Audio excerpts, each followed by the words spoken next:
Nós não precisamos de uma série sobre o Jon Snow. Entendo quem gosta dele, que é realmente uma série sobre ele, porém não no contexto de como acabou a 8ª temporada de Game of Thrones. A jornada dele de vir para o mundo como um bastardo de uma casa nobre, ir para a Patrulha da Noite e se tornar um comandante super bem pragmático, aí perder toda a sua família para que, enfim, ele se tornasse rei do norte, para encontrar o seu amor em outra mulher que também se dizia ser rainha, ir lá ter que matar ela por uma honra, pelo um bem maior, isso entre aspas, para que no fim ele voltasse para a Patrulha da Noite e para os selvagens. Entendo que para quem é fã do Jon Snow, esse final dele com certeza foi muito amargo. Porém, ele não foi o único personagem de Game of Thrones que teve esse final amargo, inacabado, essa sensação de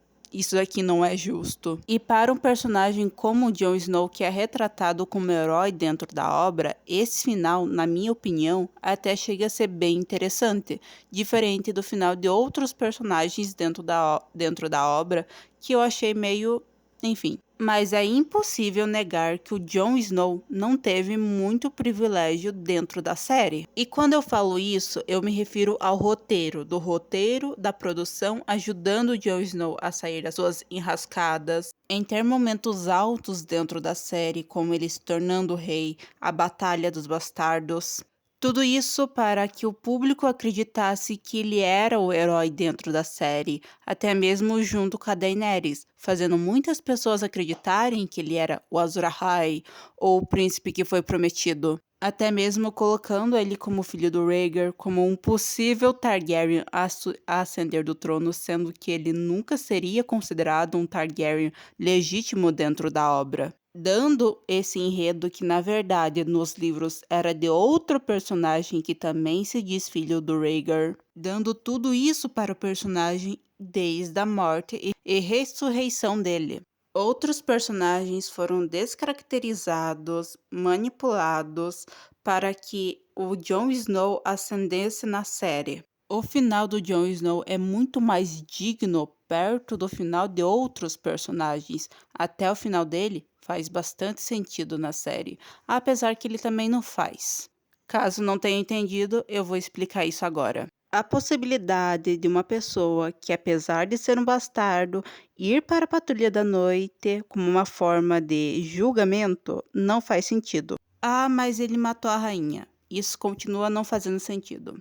Entenda uma coisa, o Jon Snow, apesar de ele ser um bastardo, ele era um bastardo de uma das grandes casas, vulgo a casa Stark, e também tinha sangue Targaryen. Sendo que também outra coisa que deve ser levada em consideração é que bastardos dentro de Westeros podem ser legitimados. Vulgo, ele é um dos únicos herdeiros, entre aspas, da casa Targaryen. Como que você prende um dos últimos herdeiros de uma grande dinastia? Um bom exemplo disso é o próprio Jaime Lannister, que apesar dele ter matado um rei Targaryen, ele não foi para a Patrulha da Noite, ele não foi fazer nenhum tipo de julgamento perante isso. Ele foi perdoado e ele continuou no seu lugar da guarda real e também possivelmente poderia ter um perdão real e voltar a ser herdeiro de Casterly Rock, mesmo isso acontecendo com ele, mesmo as pessoas julgando ele por isso também. Também tem outra coisa que a forma que o torna legitimável dentro da série também não faz sentido. A possibilidade do casamento do Rhaegar e da Elia dentro de Westeros ser anulada da forma que foi mostrada dentro da série não valeria nem um pouco. Existem apenas poucas possibilidades para um casamento ser anulado dentro de Westeros. É mostrado dentro da série que o Septão Maynard anulou o casamento do Rhaegar e fez um segundo casamento secreto em Dorne. E já começam os erros, afinal apenas um alto septão pode fazer uma anulação ou um concílio da fé. Um septão não tem esse poder dentro de Westeros. Afinal, tendo herdeiros legítimos e já tendo consumado o casamento, que no caso é o do Rhaegar, não existe nenhuma possibilidade de anulação. Já teve sim poligamia em Westeros, porém isso foi erradicado por uma questão extremamente política. Você ter muitos herdeiros dá problema em Westeros, e também ter muitas esposas, algumas de casas nobres, disputando poder, também pode causar problemas.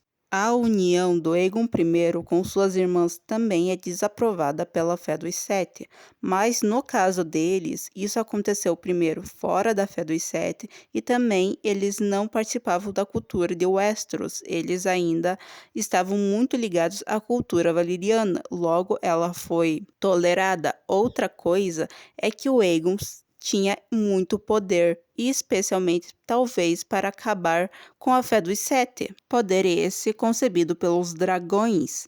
Se o Aegon não aceitasse a fé dos Sete, ele poderia ir tranquilamente em Vila Velha e acabar com os templos religiosos da fé dos Sete. Mais tarde, o seu filho, Maegor, o Cruel, se casaria mais de uma vez e a fé dos Sete ficaria pé da vida com isso, causando muitas revoltas, tanto pela poligamia, tanto pelo incesto. O próprio autor, George R. R. Martin, já confirmou que os Targaryens desafiavam as leis de Westeros por conta dos dragões, mas isso não os impedia de serem mal vistos pelas pessoas comuns e pelos lords de Westeros. Foi só no reinado do Jay Harris que esse tipo de prática foi tolerada, mas a poligamia continuou sendo crime em Westeros. E os seis também não podiam mais ter mais de uma esposa. Daemon Targaryen tentou de todas as formas fazer anulação entre ele e a Rhea Royce, mas pelo fato dele ter consumado o casamento, o Alto Septão não anulou o seu casamento, e o rei Viserys, na época seu irmão, também não levou isso ao Alto Septão. Diferente do que aconteceu com o Tyrion e com a Tysha. O Tyrion Lannister se casou com a Tysha. Tysha não era de nenhuma casa nobre, ela era uma camponesa comum, enquanto o Tyrion era filho de um grande lorde. E o fato do Alto Septão estar bêbado e não houver testemunhas desse casamento também o fazem inválido. E também possivelmente o Tyrion ser menor de idade na época e não ter tido a permissão de seu pai para fazer esse casamento. Um casamento também pode ser anulado caso os noivos não tivessem dito seus votos ou o septão ser coagido a isso, o que não foi o caso do Rhaegar, já que ele se casou no Grande Septo de Baelor. O rei ele pode repudiar sua esposa em caso de infidelidade. Esse era um dos grandes medos de Cersei Lannister, já que seus filhos eram bastardos. E se o Robert descobrisse, ela poderia ser morta e seus filhos também. E a repudiação também seria pública, no caso do Rhaegar, mas não foi isso o que aconteceu. Então, o Jon Snow na série ser tratado como legítimo por conta disso não faz sentido, mas dentro do universo, através de outro rei ou por um pequeno conselho, o Jon Snow poderia ser legitimado ao trono, mas também não foi isso que aconteceu. Ele foi legitimado, mas como Stark, como filho do Ned Stark. Então, ele, apesar de ter feito o que fez, ele continua sendo de uma casa nobre. Ele poderia até não se tornar rei por conta disso, mas provavelmente seria perdoado, afinal, as suas ações tiveram um contexto na visão de todos. Então, toda a jornada de Jon Snow desde o começo da série até o final dela foi concluída. Então, qual seria o propósito dessa nova série? Mostrar o que dele? O que ele passou depois disso, a gente pode ter uma noção já. Mas não há necessidade de você criar uma série unicamente para mostrar isso. O público não é idiota. Ele já vai entender o que aconteceu com o Jon Snow. Outra coisa que eles não levam em consideração é que o Jon Snow não é tão popular quanto eles acham que é. Principalmente, ele matou a personagem mais amada pelo público dentro da série também, o que causa uma falta de conexão do público com ele. A gente já sabe que ele terminou a sua história, ele já fez besteira no final da série, na visão do público, porque nós iríamos ir assistir mais uma série sobre ele. Sem contar que Game of Thrones não aproveitou, não explorou 1% de como é o universo das Crônicas de Gelo e Fogo. Há muitas histórias dentro do universo das Crônicas de Gelo e Fogo que o público quer conhecer além dos Targaryens.